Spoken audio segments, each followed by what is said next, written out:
Welcome to FPB's Meet the Candidates. This Cable 10 series allows you, the viewer, the voter, to learn more about our candidates and the issues that are important to us and how they will address those issues. This is all leading up to our general election, which is on Tuesday, November 6th. And we hope that you'll watch this and then come check us out. Go vote on November 6th, and then come check us out on that evening on Channel 10, where we do live election coverage from the county courthouse. Today we have with us Scott Tippett, and he is a candidate for the City Commission. Welcome. Thanks for coming by. Well, thanks, Kathy. It's good to be here, and it's good to have a conversation with you and discuss the issues that are important and germane to the community, flesh out some ideas and some concepts, and I've looked forward to it for a long time. Oh, good. Well, just get started out, because although you're very well known in the community, you've been a city commissioner for 2 years now? Yes, ma'am. But there might be some people in the community, new to the community, that don't know who you are. So I want you to tell us a little bit about who you are and why you have chosen to run for City Commission and serve a second term. Yes, well, I am Scott Tippett. I'm a retired school teacher. I taught in both school districts for nearly 30 years. My wife is also a retired teacher. We've spent the bulk of our lives, nearly 60 years in Frankfort. Spent many years in South Frankfort and was the past president of the South Frankfort Neighborhood Association, where I became interested in community issues, and especially things that were concerning our housing stock and code enforcement. And in my first term, my first platform was primarily dealing with issues of code enforcement, which I think we've done a really good job with. My son Andrew also lives and works here in Frankfort, and we're glad of that. We like to have all the young people we can have in Frankfort, and he works for the county government, and he enjoys it, and it is really important to be able to have that sense of family and connection, and I think that is what makes this community, this Frankfort community, such a wonderful place, is our sense of family. Great. Well, you are running for City Commission, and there might be some people who don't know, what are the responsibilities of the City Commission? Basically, my main job is to represent, protect, and defend my constituents. And I take that job seriously, and I take it to heart. I'm at their disposal. If they have drainage issues, if they have potholes, if the curbs in front of their house are crumbling, any issue that affects the quality of their life, I am their intermediary to the city government. And if they have problems, I try to take their problems directly to the staff and verbalize those problems to the staff in a way in which they can ameliorate the problems of the community, and specifically that citizen's request. That is my most important job, and I take it very seriously. So how has your experience in the past prepared you for your role on the City Commission? Well, I taught school for 30 years, and I also taught in some situations that some people would describe as difficult, working with at-risk kids and adjudicated kids, and that was sort of my bailiwick, and I did well there. I flourished with that, and I learned to appreciate diversity, okay? And I learned that everybody counts, and we must tend to the needs of everyone, and we must see that the quality of life and opportunity is available for everyone. So I see my job as a city commissioner, almost solely as service. It is not my job to enlighten the community or to enlighten the citizens. It is my job to serve the citizens. And we serve them in the present, Kathy. We take the situation as it comes to us in the present, as it unfolds, and we try to make it better, okay? And that's my job as a city commissioner. I am the liaison between the citizen and their government, and I strive to do that. Okay. Well, as an incumbent, there is somewhat of an advantage because you have experience on the commission. Right. So you've built a record. So can you share with us some of the achievements that you've experienced? What I am most proud of is what my original platform in my first run for City Commission was, the proactive code enforcement piece. And our new city manager, she's not new anymore, she's been here for a year, Ms. Steinhauser, sort of understood that instinctively and took that to heart and nuanced it and was able to apply it in a way to the community that was communicative. Okay, we are teaching and we are exposing folks to the knowledge of why it is important for us to keep our property up. Okay, because they will benefit from it as their property values go up. And if we get into the question later about property values, that is one of the most important issues facing the community today. Is how do we improve our property values? And we all benefit from a rising tide of rising property values. So, code enforcement really is not designed to be punitive. It's designed to make the citizen understand that we all benefit, okay, when we take care of our property. Okay. So you talked about that was your platform for last time. So do you have a platform for this term? I certainly do. Okay. It is the most important thing we have in front of us is the Capitol Plaza redevelopment project. And we hired the City Vision's team to come in and analyze our problems and to give us a recommendation. And they've given us a master plan as to how to move forward with our urban core. And I am so excited about that. It gives us a footprint, it gives us a way forward of how to increase our population density in the urban core, which is just paramount for us if we want to create demand for goods and services and have a higher quality of life and a higher tax base for our school districts, and opportunities for our citizens to thrive and have their needs met, and things like higher quality of entertainment. And all this stuff can be achieved with connectivity in a very central location in the urban core. And City Visions has provided that for us, that blueprint. And it almost takes my breath with the excitement of what's on the horizon for us as a community. I see mixed-use developments in the urban core. I see a civic center, okay, that's large enough to hold high school graduations. Now, it's probably not going to be a basketball arena, but I see this on the horizon. I see all these good things in the future for us, and it starts in the urban core with the City Vision's master plan. So, I'm taking that you support their plan. Absolutely, unequivocally. So, are there any funding mechanisms for how we can support As that? I understand it, we're in a P3 process, okay, which will, and see, the city does not have ownership of any of the land. The state owns the land. And they will be guiding the process. The Secretary of Finance and the Bourbon administration will be guiding the finance mechanisms of these things, okay? So they'll be searching out entrepreneurs, okay, to go in and develop that. And we will partner with these entrepreneurs in any way possible, okay, to assist them.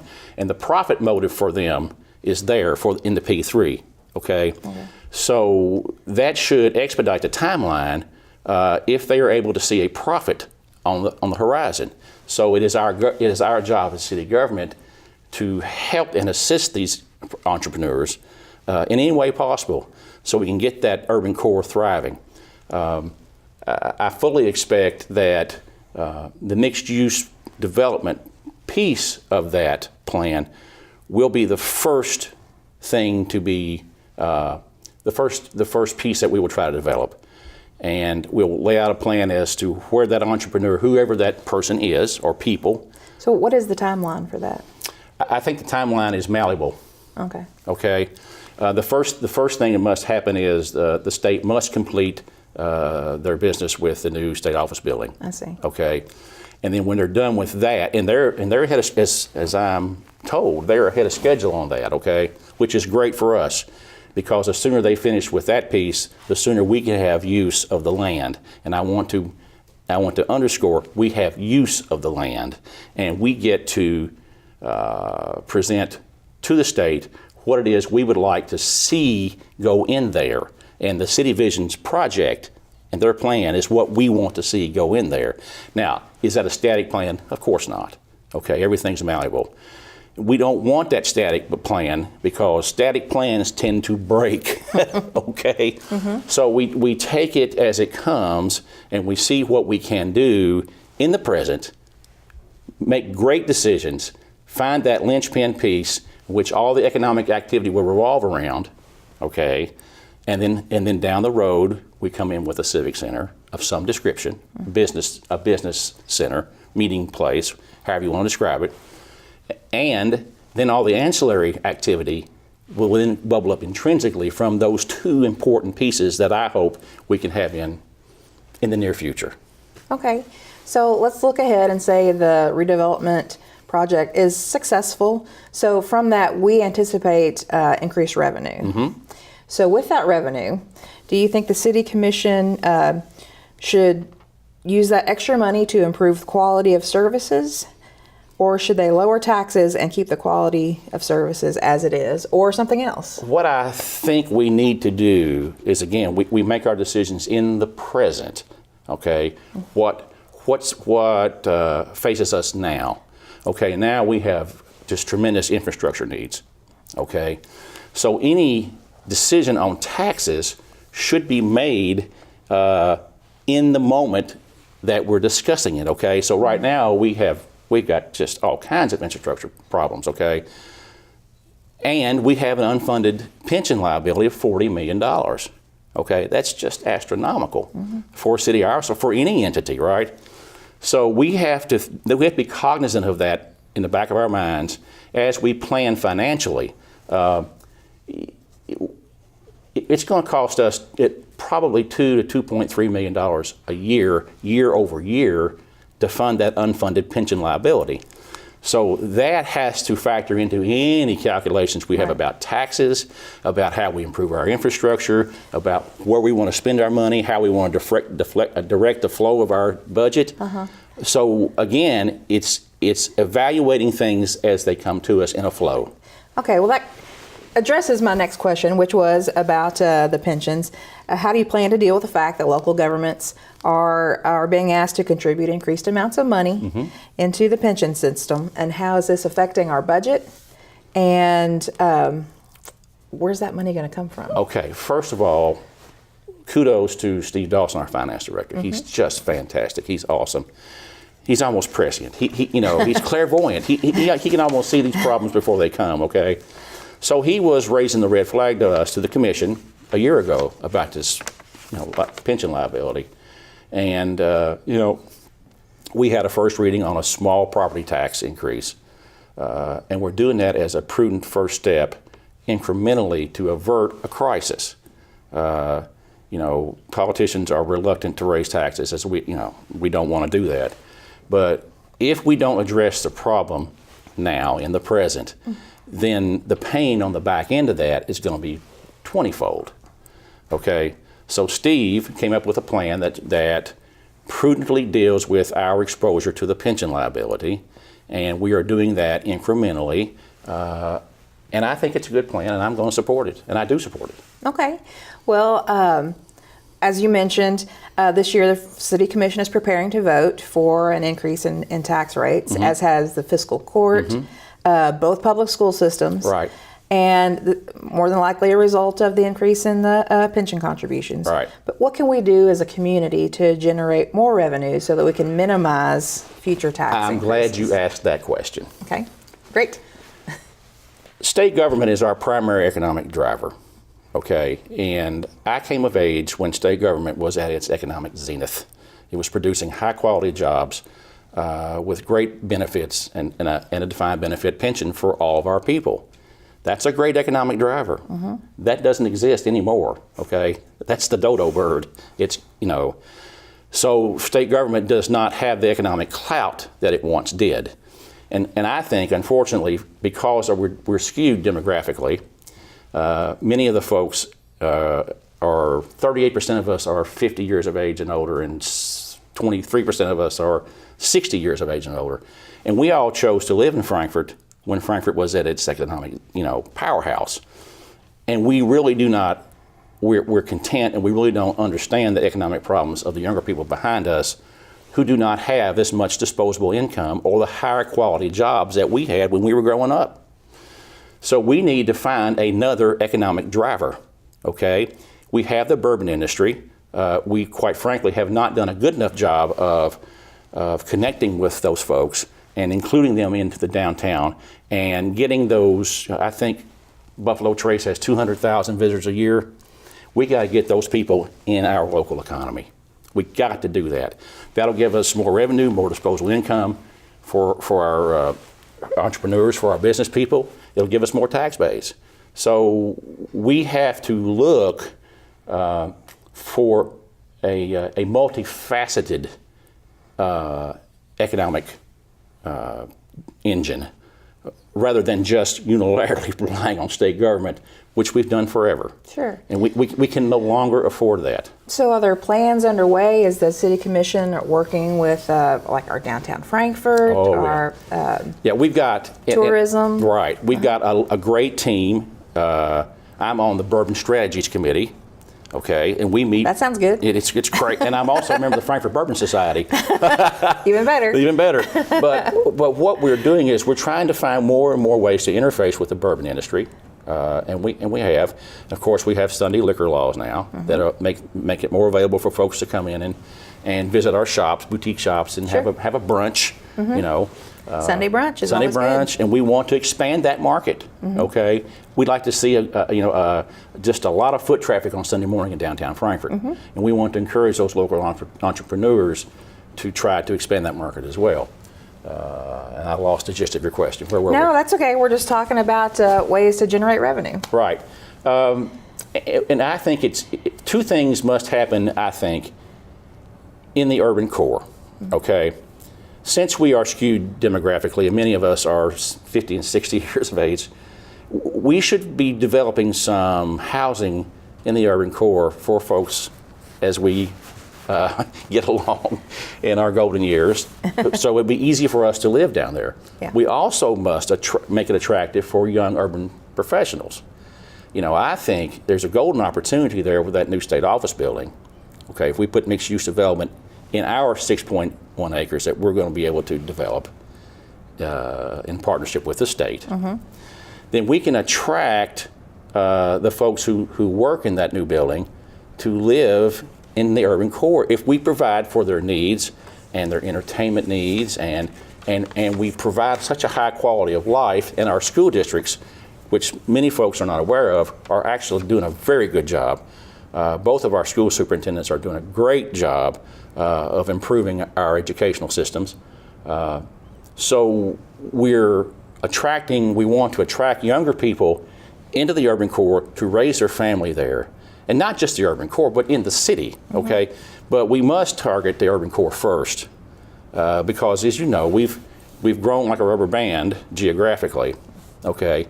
And quite frankly, most of the folks with resources are now, we inhabit the edge or the suburbs, which means that we've sort of neglected our core. If we take this unique opportunity to target that urban core and to make it such a cool place, make it such a neat place that people want to live there, then we're on our way to changing this paradigm. Well, another project we have downtown is the 2nd Street corridor. I know that we got an $8 million grant to reconstruct that area. Right. And how active will the City Commission be in implementing this, and what are specific goals that you have for that project? Well, what I would like to see, of course, Ms. Steinhauser, the city manager, and her team did a great job in securing that Tiger grant. Sure. And that's an example of local government interfacing with state government and federal government and making those connections, and that's what Ms. Steinhauser's forte is. That's what she's really good at. So we've gotten that, we've secured that Tiger grant. What we need to do now is just make sure that the infrastructure and the road bed and all the basic qualities of the 2nd Street corridor are modern and up to date and efficient. And then that will help us then, devote monies for grants for for local businesses to, do facade changes, and we'll improve the sidewalks and make landing pods for the kids to go back and forth from Second Street School and make it safer, and make it an aesthetically pleasing, accommodating place for folks to want to conduct their business. And in my humble opinion, we've desperately needed that in the Second Street corridor for a very long time. And we have many exciting opportunities in front of us, Kathy. We are turning the page, okay, with diligence and planning and forethought and energy on the phase of Frankfort that was less than desirable for us, and we know what it is. We can identify those things, okay. But now we've turned the page, and the future's bright. There's just so many opportunities for us to be that shining, beacon that we want to be, and be proud that we're the capital of Kentucky, and make the folks who come visit us say, "Wow, what a neat place that is," and we can do that. Well, I want to jump back for a minute to revenue.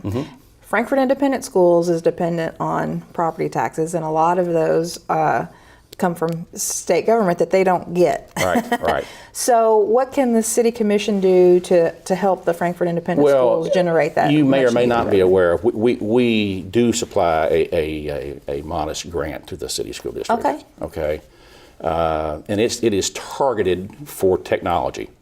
Okay. For indigent folks, for kids who don't have access to technology. It is targeted specifically for them. Frankfort Plant Board is working with that Exactly. project. And that's just a wonderful way to do it. Okay, that's a great idea. And quite frankly, that's Dr. Barber's idea. Dr. Houston Barber, one of my former students. Very proud of that young man. Sure. He's now in his mid-40s. Yeah. But, he's a visionary. Dr. Barber's a visionary. And I think it's incumbent upon the state to give us a larger in lieu of payment. And then we should forward that in lieu of payment to the school districts. That's my opinion. I'm not sure what they give us, but it's a pittance. Okay? It's a pittance. Yeah. So they need to give us a larger in lieu of payment, and then we should forward that to the school districts. And I think they can target it. They can target that money to as a needs-based project rather than just throwing money into their general fund. Right. Okay. We're going to move on.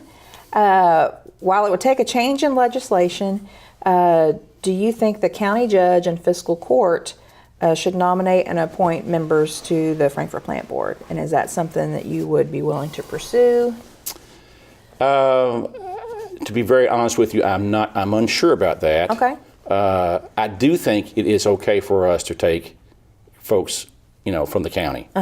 Now, as to whether or not the nominations come from the county, I'm not too sure about that. Okay. But I think the City Commission should consider any qualified person in Franklin County. Okay. And I believe Mr. Mason, our latest appointment, is a county resident, and he is a fabulous appointment. And if we stuck strictly to that, you got to live in the city, he would not be available to us. Yeah. And we'd lose his services and his talent. Yeah. Which wouldn't be a good thing. So yes, I'm for expanding that field. I'm not sure we should cede our authority. Cede's not the right word. I'm not sure yet. Somebody should make an argument to me why we should include the county in that decision-making process.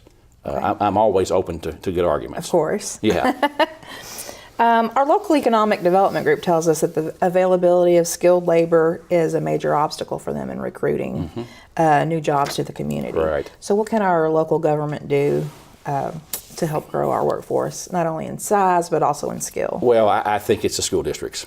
Okay, it really is. And Dr. Barber's on this like a duck on a June bug, and so is Mr. Cobb. Okay, so we partner with the school districts to help them. Like I say, you target the need.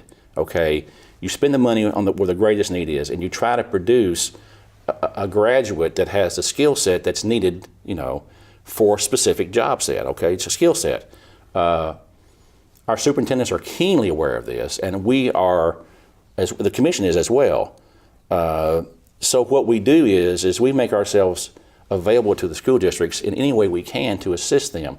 But I think that really is their purview and their bailiwick, and we're their cheerleaders. All right.